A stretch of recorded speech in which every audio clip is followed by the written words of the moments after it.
Imagine this. In just the last few days, Russia has issued nuclear threats. China has been flexing their missiles near Taiwan. Iran has been firing missiles in the Strait.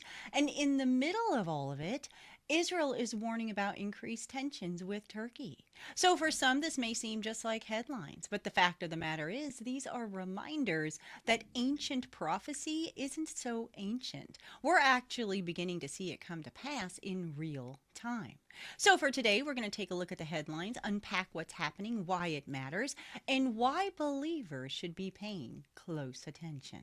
President Trump has had separate calls with Putin and Zelensky, and he is expected to meet Zelensky during the NATO summit in Turkey. Reuters says that Trump wants to push for a resolution, but Russia is still demanding control over the Donbass, which Ukraine rejects.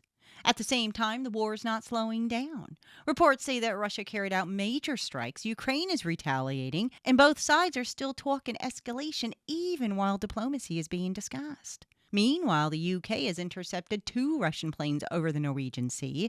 The interception comes after Britain moved an aircraft carrier to the Arctic Circle in order to support NATO allies. The Ministry of Defense said that the 2 Russian Bear F maritime patrol aircraft had repeatedly approached the carrier strike group in the Norwegian Sea last week. And they also mentioned that it was done in an unsafe and unprofessional maneuver. Meanwhile, over in Russia, Putin's prominent advisor, Sergei Karaganov, known as the Professor Doomsday, told Putin that Russia must change its military doctrine to use atomic weapons if a Western state wages war against it. He said that the move would at least stroke a stop for NATO states from giving military support to Ukraine. Sergei acts as a nuclear advisor to Putin and says under the scheme, any European state backing Ukraine will be reduced to dust. The same should happen to Germany and Finland if nuclear missiles are deployed on their territories. The Russian leadership sees NATO as complicit in the war on Ukraine's side.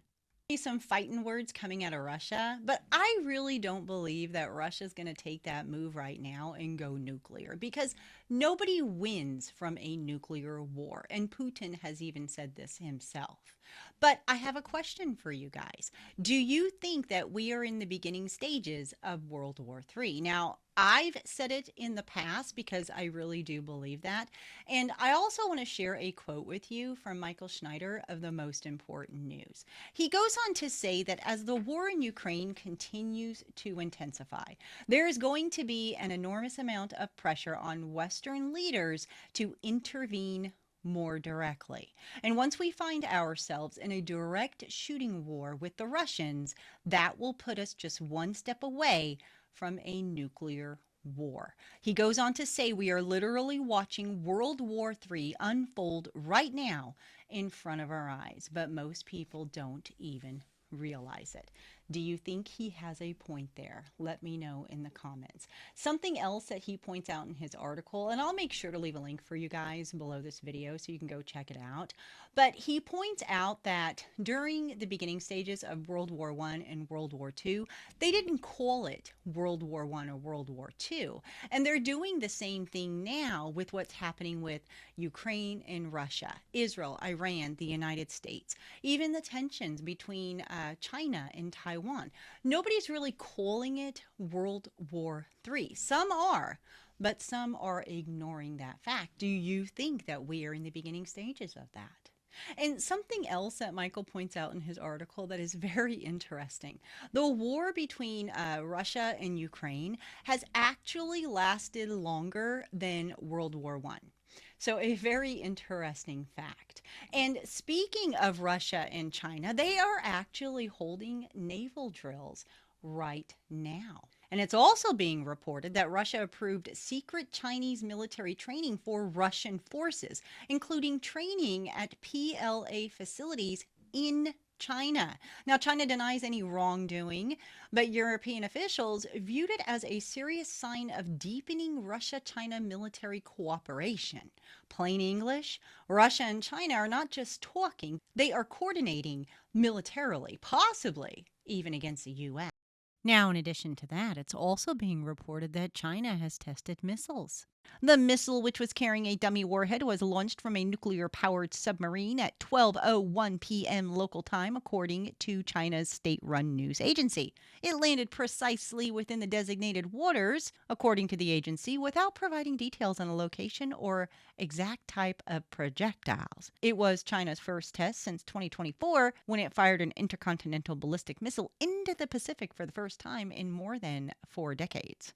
With that being said, China launched a new Coast Guard patrol east of Taiwan, prompting Taipei to deploy vessels and vow to expel Chinese ships from its waters. China's Coast Guard said that the fleet will conduct law enforcement patrols in the area, adding it would strengthen such patrols in what it called China's jurisdictional waters. In response, Taiwan's Coast Guard said it had deployed monitoring vessels and would use all necessary measures to forcefully expel Chinese vessels harassing their waters. This is the second time in roughly a month that China, which views democratically governed Taiwan as its own territory and has sent Coast Guard ships into the waters off Taiwan's east coast. And it does risk escalating a diplomatic dispute that has drawn in the U.S., France, Germany, and Britain.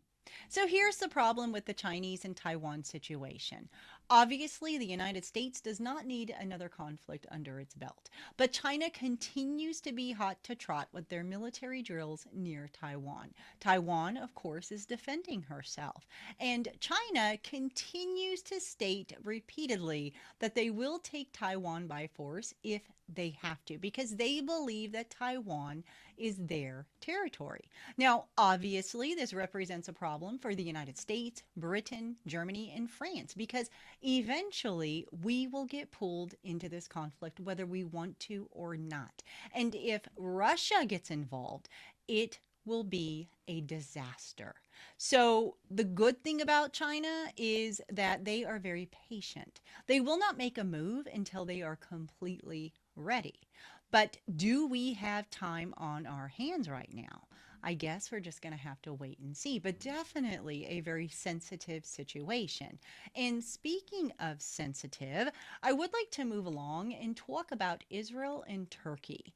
Benjamin Netanyahu has warned President Trump not to sell the F-35s to Turkey. Prime Minister Benjamin Netanyahu gave an interview to Fox News against the backdrop of U.S. President Donald Trump's expected visit to Turkey and delivered a message against the possibility that Washington would supply Turkey with F-35 fighter jets or engines for its warplanes. Netanyahu said in the interview that Turkey is a big country, but it is ruled by a man who openly calls for Israel's destruction. He said that the Turkish president occupies half of Cyprus, a NATO member state, threatens Greece, also a NATO member state, and speaks openly about conquering Jerusalem. The prime minister also addressed statements made by senior Turkish government officials against Israel. He said his foreign minister is number two, said that the Jewish state has no place among humanity. In effect, that it should be wiped out. His interior ministry said that he expects to be governor of Jerusalem.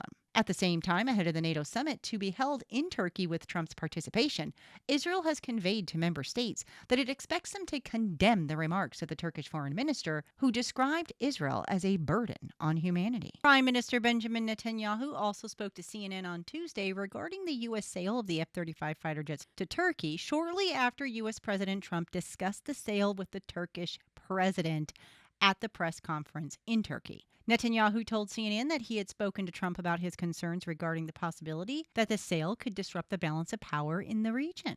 He asserted that despite Trump's relationship with Erdogan, Turkey is not a friendly state to the U.S. due to Turkey's ties to other organizations in the area.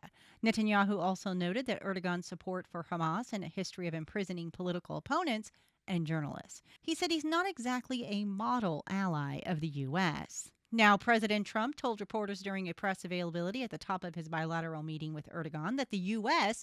would remove sanctions on Turkey. He said that we don't want to sanction friends. It's very simple. There's plenty of people we can sanction, and we are sanctioning. We don't want to sanction friends. The U.S. previously imposed sanctions on Turkey after the country obtained a Russian air defense system. The sanctions targeted Turkey's main defense procurement agency. Trump also told reporters that he was considering letting the U.S. sell Turkey their F 35 fighter jet. The president had previously excluded Turkey from the program after Turkey bought the Russian air defense systems. And just really quick about Iran, overnight the Islamic Revolutionary Guard fired at least 2 missiles at vessels in the Strait of Hormuz, hitting a Qatari liquefied natural gas tanker near the coast of Oman. Hours later, a Saudi-flagged crude oil tanker was also hit in the same area.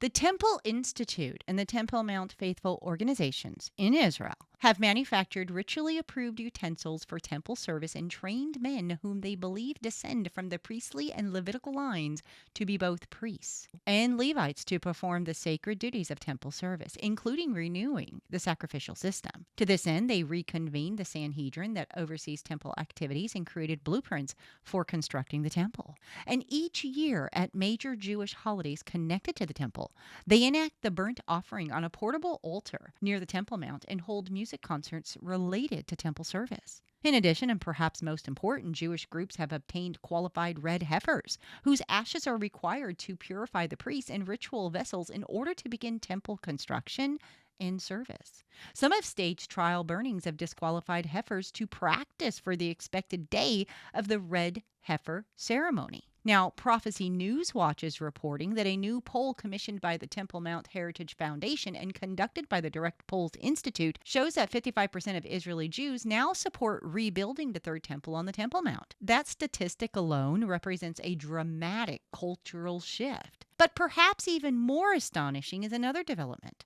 Reports indicate that 150,000 men have already enrolled in training for temple service, with plans eventually calling for as many as 200,000 participants. One of the most overlooked developments is a growing emphasis on training. Temple worship is not something that can simply begin overnight. According to biblical law, priests must understand detailed purification procedures, sacrificial regulations, ceremonial worship, and countless practical responsibilities. These traditions require years of education and preparation. So that explains why experts of 150,000 men enrolling in temple service training are so significant. Even if only a fraction eventually serve, the numbers reveal something much larger than simple religious curiosity. They reveal expectation. Preparation on this scale suggests that many Israelis are beginning to view the restoration of temple worship as a realistic possibility rather than an unreachable ideal. So why should Christians pay attention to this? Well, for Christians who study biblical prophecy, these developments are impossible to ignore. Scripture speaks repeatedly of a functioning temple during the last days. Daniel describes sacrifices being interrupted. Paul writes of the man of lawlessness taking his seat in God's temple. Revelation refers to a temple that is measured during the tribulation. Those passages have puzzled generations of Bible readers because no temple has existed in Jerusalem since 70 AD. Today, for the first time in nearly 2,000 years, we are watching an entire generation actively preparing for one.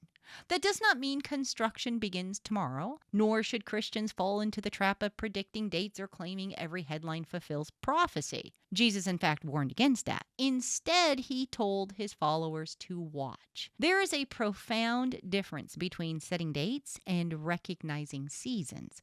Preparation is not fulfillment, but it also precedes fulfillment. From nuclear posturing in Europe to missile tests over the Pacific to tensions in the Middle East and buzz of a third temple. We are no longer watching the stage being set, you guys. We are watching the curtain rise. And although we cannot know the day or the hour, we will know the season. And every single headline that I shared today points to that same season in his return. I believe that we are that generation, and he is coming soon. But I'd love to hear from all of you, so please do leave me your comments below. Tell me what you think of the show, the stories that I shared. I'd love to hear from you. I love reading your guys' comments. But before I end the show today, I would like to introduce a new artist and a brother in Christ. His name is Casey Weiss, and he has a YouTube channel called CW Country Gospel. And I'm going to include his music right here so that you can listen to it and be blessed. So check out his channel, subscribe, show him some love over there, because God has truly gifted him with this music. So check him out. Thank you, everybody, for watching, and until next time, God bless and stay safe.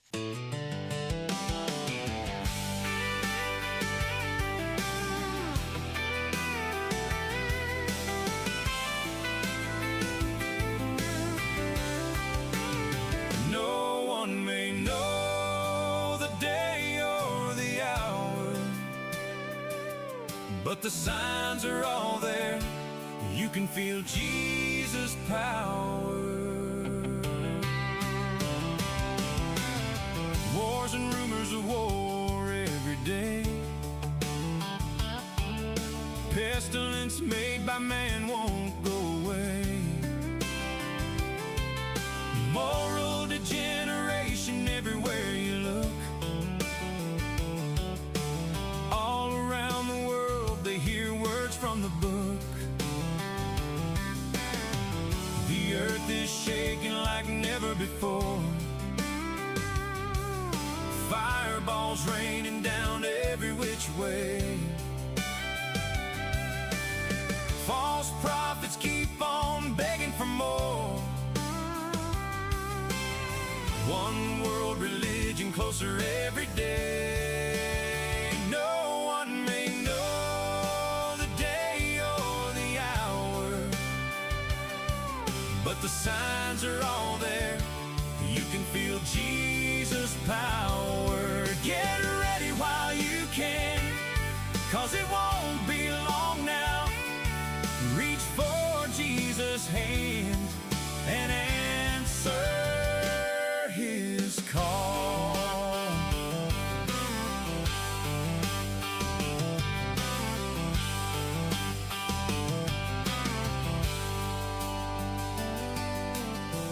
Persecution is coming to your door. If you believe in Jesus, you're sitting in their sights. It's a crazy world like it's never been before. They keep us divided and laugh when we fight. We are the fig tree generation, and we won't pass away before the signs are fulfilled and we all see his face. No one may know the day or the hour, but the signs are all there. You can feel Jesus' power. Get ready while you can, 'cause it won't be long now. Reach for Jesus' hand and answer his call.